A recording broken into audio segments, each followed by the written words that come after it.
Good morning. My name is Suzanne. Welcome to this episode of Training Tuesday. In just 10 minutes or less, we're going to get you some training. Today is all about fear and courage. And I am so glad that you're here, whether it's live or on replay. Let me know if it's hashtag replay. Use hashtag replay. But where are you watching from? Let me know in the comments below. I love to see what's hitting you, where you're coming from, etc. Speaking of, please drop in some comments along the way, ask questions, and I will jump in as I can. But let's get right to it, shall we? Because today is all about building our courage muscles. You know, it is human nature to worry. But did you know that research has determined that 85% of what you worry about actually never happens? 85%. Let that sink in for just a moment. What that means is most of your fears never come true.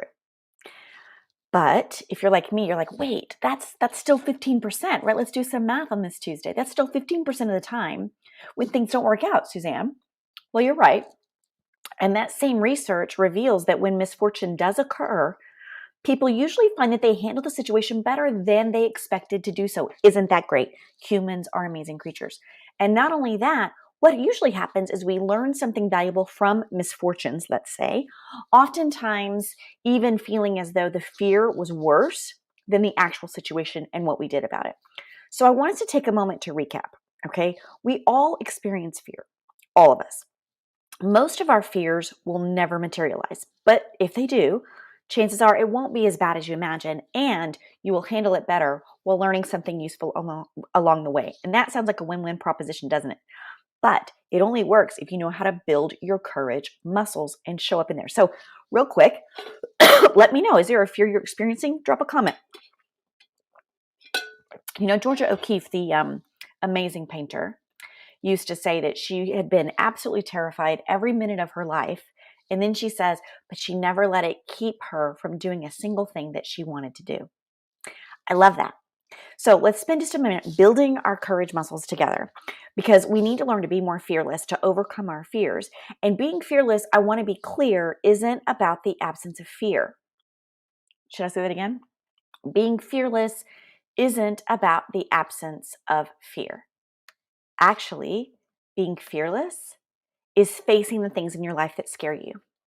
In spite of the sweaty palms, the racing heartbeat, being fearless is realizing what you want is more important than any fear you have of achieving it. That's where we get stuck, though. And as you've heard me say, stuck is never the furthest that we can go. So if we really do understand what we want, we understand it's important, we are in alignment with our decisions and our extraordinary vision we're embarking on in the world, then being fearless is realizing that, okay, this fear is inside of me, but what I want is bigger than that. So I have to go through that fear. Now, being fearless doesn't involve life or death situations, okay? That is not what it needs to involve at all. Fearless is falling in love again after being severely brokenhearted.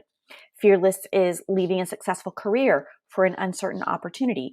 Fearless is standing by someone who's disappointed you in the past. Fearless is falling down, getting back up again and again and again and again, right? So if you are ready to build that courage mindset, that courage muscle, to claim that more fearless you, I have 4 quick tips for you that I really want you to be a part of, okay? So here we go. These tips will give you the upper hand in facing off against your fears. So the first one is literally own your fear. Psychologist Carl Jung said, what you resist not only persists, but will grow in size. So it goes with fear as well. Resisting fear expands it. Fearlessness comes when you embrace your vulnerability, not by avoiding it. So it's like, okay, I'm filled with fear about this. What is that? What's that about? Thank you, brain, for telling me I'm in a fearful space. What does that mean? What have I learned that tells me I have to be fearful right now? We have to own it, okay? So we don't say, oh, but what we say is, well, I'm filled with fear, so I got to figure out why I am filled with fear and what is one way forward. Isn't it time that you stopped running and that you face those imaginary monsters? And you do that by my second tip, which is just to reshape it, like we've just talked about. Notice it, name it, reshape it. You're smart, and that can be a problem. Literally, you're smart, and that can be a problem. So if you're a habitual catastrophizer, right? You are a habitual awfulizer. You are always assuming that the worst will happen. if you are in that space. Having an active imagination also fuels our concerns. And it doesn't help to have social media telling us all the things that are going wrong. And it doesn't help that news organizations feed on fear. They want to keep you in that fear space so you don't change the channel, right? So having this active imagination, it literally does fuel concerns. But instead of suppressing them, our brains then will overestimate our fears while underestimating our ability to manage them. But guess what? You've made it through every single terrible day to this day right now, here with me watching this. You've made it. You have years of things that tell you, I can get through this. But we forget that in the moment. So the next time that you're feeling afraid, instead of imagining the worst outcome, you ask yourself, okay, what's the best thing that could happen about this? Okay, obviously we default to the worst, but what is the best thing that can happen from this? And then use your imagination to explore that scenario and find one way forward. Are you seeing a theme here, right? You are, which means then that you need to take a risk. What does that mean? Playing it safe often feels like a low risk proposition, but what if the opposite is true? What if you're playing it safe is actually a high risk approach? So when asked what they regret most, people say on their deathbeds, they usually lament the risk that they never took or the relationship they didn't kindle.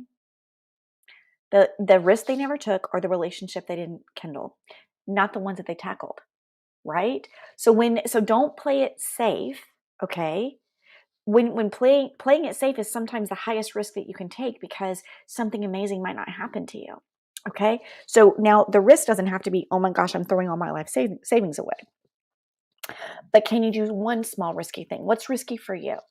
That's what you need to be asking yourself, okay? If I normally play it safe, what is one way forward that's a little bit risky for me? My risk factor is going to look different than your risk factor, for example. Which then brings us to that courage muscle, right? We have to keep building our courage muscles. If you've ever started a new exercise habit, you know that building muscle requires starting slow and working your way up and doing it consistently. And then after you do a check-in with yourself, 21, 30 days, you're like, wow, I'm a little stronger, which then fuels your desire to keep going. Developing courage is like building your muscles. You show up, you start slow, you practice your form, and you repeat. You show up, you start slow, you practice your form, and you repeat. Your fearless muscles, they're going to be sore at first. It's going to feel hard. It's going to feel scary. But once fearlessness becomes a habit for the small stuff that you encounter on the daily, taking more courageous steps for the bigger challenges, like your extraordinary vision you're trying to birth in the world, it gets easier too. So here's the deal. You don't have to conquer a fear of heights, let's say, but facing your fears head on is the sure way of overcoming what is holding you back. And when it comes right down to it, we don't have much control over the good and bad things that happen to us. But two critical things that we have control over is our mindset and our response to that circumstance. So I want you to think of a fear that you are facing or maybe you're avoiding right now. And I want you to ask yourself, what would your life look like if you decided to face that fear head on? Did you hear me? What could it look like? I'm not saying it will look like, but what could it? What would it feel like if you showed up with courage, even just a little bit? What would it feel like? The courage to take a risk, the courage to be your true self, maybe, the courage to love others differently than you have, the courage to love yourself. How about that one? You see, when you decide to take the initiative to confront your fears, you'll discover the universe is in your corner because it will rally behind you. Now, will it be easy? No, you will never hear me say that.